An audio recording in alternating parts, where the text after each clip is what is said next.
한 집사님이 로또를 샀습니다.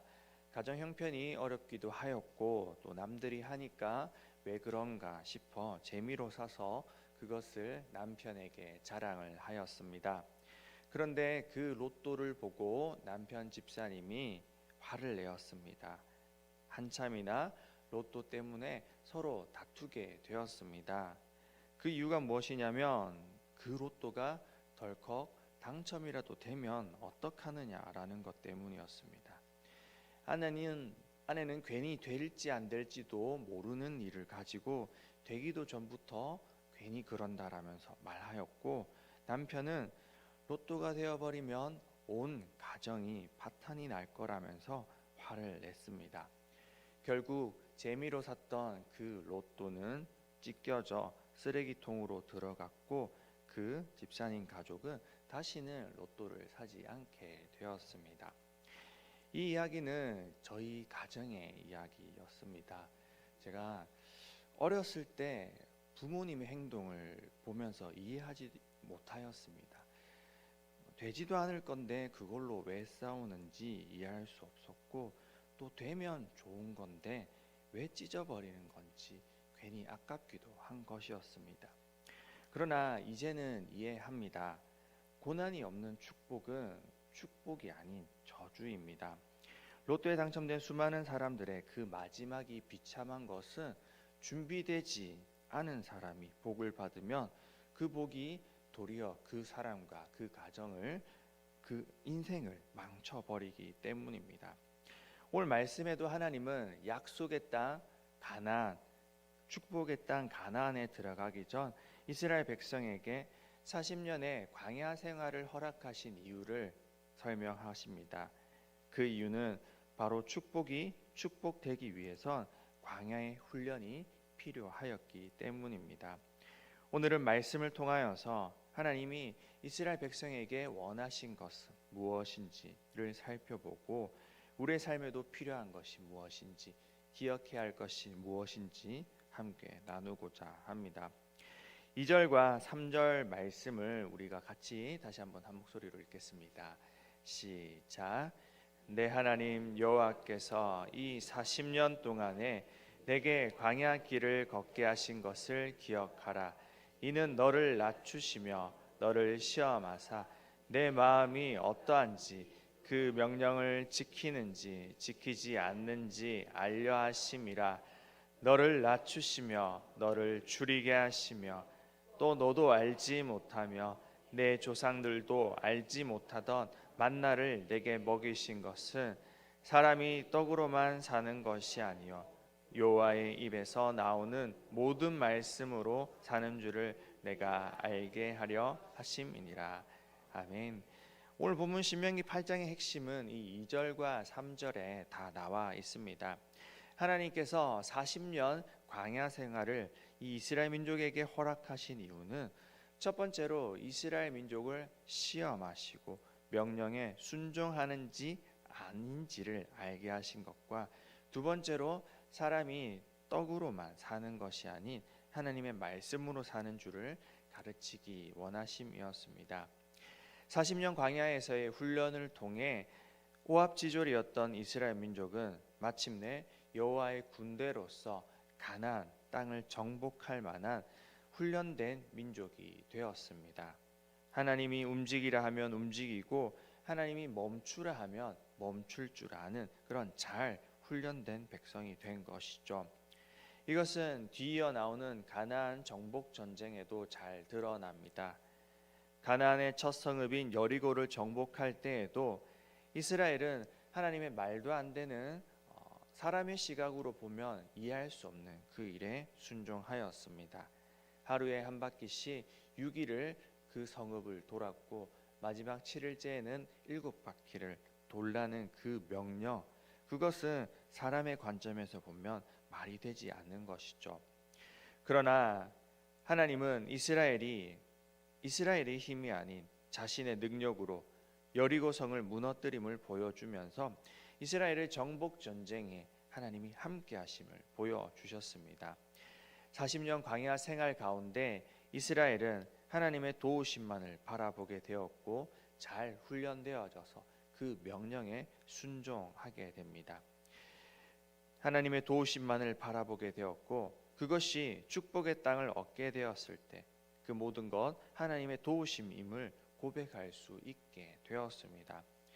그리고 하나님은 사람이 떡으로만 살 것이 아닌 하나님의 말씀으로 살아야 함을 가르치십니다. 이 말씀은 예수님이 공생애를 시작하시며 40일 동안 금식하신 후에 돌을 떡으로 만들라는 그 사단의 유혹을 받을 때 인용하신 말씀이기도 합니다. 먹고 사는 문제도 중요하지만 우리 인생은 단순히 먹고 사는 데에만 달려 있지 않습니다. 하나님이 주신 만나는 하나님이 주시는 생명의 떡이자 말씀을 의미하며 이것은 또한 생명의 떡이자 말씀이신 예수 그리스도 그분 자체를 말하는 것입니다. 광야에서의 생활을 통해 이스라엘 민족은 자신의 삶이 온전히 하나님께 달려 있음을 보게 되었고 하나님이 주시는 그 생명의 떡 그것이 없이는 살아갈 수 없는 존재임을 고백하게 되었습니다. 우리 역시도 마찬가지입니다. 날마다 하나님이 주시는 일용할 양식도 중요하지만 생명의 말씀 대신 예수 그리스도를 믿는 자에게 영원한 생명이 있을 줄로 믿습니다. 그 예수 그리스도를 믿을 때 약속한 하나님의 나라를 유업으로 받을 것입니다. 이것을 기억하며 살아가는 우리 모두가 되어야 합니다.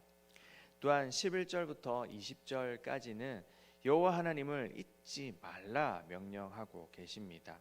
11절 말씀에 내가 오늘 네게 명하는 여호와의 명령과 법도와 규례를 지키지 아니하고 내 하나님 여호와를 잊어버리지 않도록 삼갈지어다라고 그렇게 말씀하십니다. 모든 것이 풍성할 때 우리는 하나님을 찾지 않게 됩니다. 하나님은 축복의 땅 가나안에 들어갈 때 이스라엘 민족이 하나님을 잊어버릴 것을 염려하셨습니다. 그들에게 허락하신 축복이 도리어 저주가 될까 염려하셨습니다. 이에 신명기 자체에서도 거듭하여서 명령하지만 오늘 본문 가운데서도 11절뿐만 아니라 2절과 14절, 18절에서 거듭 기억해야 한다 명령하십니다. 고대 랍비들은 기도문으로 이 신명기 8장의 내용을 외우기도 하였는데 특히 10절의 말씀을 비르캇 하마존이라는 제목의 기도문으로 외워서 식사 전후에 읊었다라고 합니다. 하나님이 주신 축복을 기억하고자 노력하였던 것이죠. 그러나 우리는 알다시피 이스라엘 민족은 그 대부분의 역사 가운데서 늘 하나님을 망각하고 여호와 하나님의 그 하신 일들을 잊은 채 살아가는 바람에 적국의 위험에 빠질 때가 많았습니다.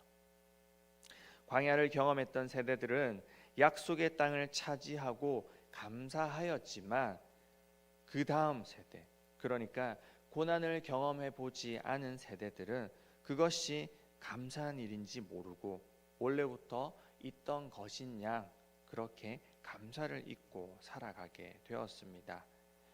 하나님의 도우심이 당연한 것인 양 생각하고 축복을 누리는 것이 당연한 것이 되어버리고 말았던 것이죠. 하나님은 이것이 걱정되셨고 이스라엘 민족에게 잊지 말라 거듭 명령하셨습니다. 오늘날 우리의 다음 세대도 마찬가지입니다. 고난의 시기 모두가 힘들고 어려운 그런 시절을 살았던 그때 교회는 피난처이자 하나님의 도우심만을 바라볼 수 있는 곳이었습니다. 그러나 모두가 잘 살게 됐고 이제 대한민국의 선진국의 대열에 끼게 되자 이제 다음 세대는 하나님 없이도 살 수 있는 것처럼 여기게 되었습니다. 이는 통계를 살펴봐도 그렇습니다. 오늘날 20대, 30대 세대의 기독교 복음화율은 9%, 많게는 11% 정도로 잡고 있습니다.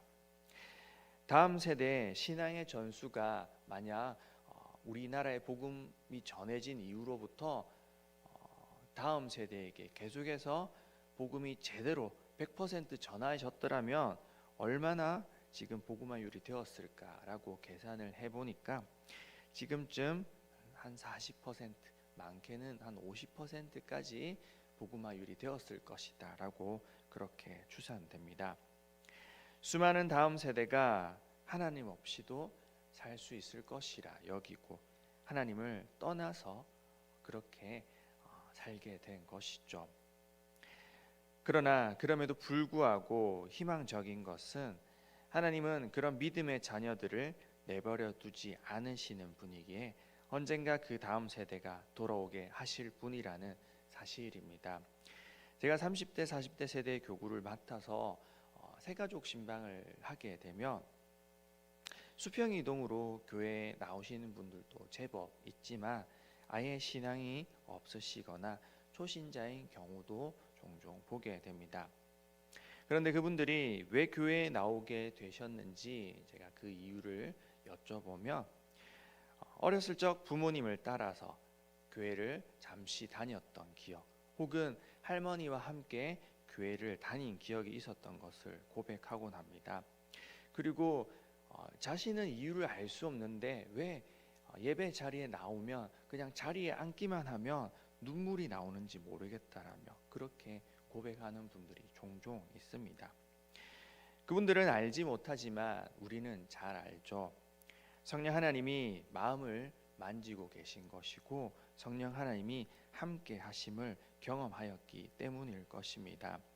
예배 가운데서 하나님의 임재를 경험하기 때문입니다. 하나님은 믿음의 자녀를 포기하지 않으십니다. 그리고 기도하는 부모의 기도가 땅에 떨어지지 않게 하시는 분이십니다. 다음 세대가 비록 잊어버리고 하나님을 떠난다 할지라도 우리가 그 일을 위해 기도하고 또 계속해서 하나님이 살아계심을 간증하고 내가 만난 하나님을 증거할 때 그들이 주님께로 돌아올 줄로 믿습니다. 이 일을 위해서 늘 기도하고 힘쓰는 우리의 삶의 모습이 되어야 할 것입니다. 결론입니다. 오늘 하나님은 말씀을 통해 우리에게 일용할 양식이 뿐만 아니라 살아계신 하나님의 말씀인 예수 그리스도가 필요함을 가르쳐 주십니다. 또한 축복의 땅에 들어갔을 때 그 축복이 도리어 저주가 되지 않기 위해선 우리에게 축복을 허락하신 그 하나님을 잊지 않고 살아야 함도 가르쳐 주십니다. 또한 이것을 우리만 기억하고 살 것이 아니라 다음 세대에 그것을 가르치고 전해야 할 의무가 있음을 우리는 반드시 기억하고 실천해야 할 것입니다. 혼자만 천국에 가는 것이 아니라 하나님의 나라를 우리의 자녀와 가족들 그리고 다음 세대에게 전하고 그들에게 살아계신 하나님의 말씀인 예수님을 증거해야만 할 것입니다. 오늘 이것을 기억하며 이 일을 위해 기도하는 저와 여러분의 삶이 되길 원합니다. 기도 가운데 역사하실 하나님을 기대하며 속히 우리의 다음 세대가 돌아올 수 있길 기도하는 오늘 하루 되시길 간절히 바라고 소원합니다. 기도드리겠습니다. 하나님, 오늘 말씀을 통하여서 우리에게 가르쳐 주신 것 명심하고 살아가는 우리 모두가 되게 하옵소서. 늘 하나님을 잊지 않으며 감사를 잊지 않으며 살아가게 하시고 축복을 허락하신 하나님, 내 인생에 우리의 가정에 축복을 허락하신 하나님을 늘 잊지 않고 증거하며 다음 세대와 우리의 자녀들에게 전하는 우리 삶의 모습 될 수 있도록 주님 인도하여 주시옵소서.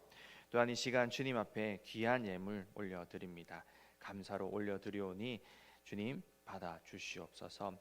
그 가정과 그 사업 가운데 주님 또한 복을 누리게 하여 주시고 그 가정과 자녀 가운데서 그 감사의 기도 제목이 차고 넘치도록 잊어버리지 않도록 주님 또한 인도하여 주시옵소서.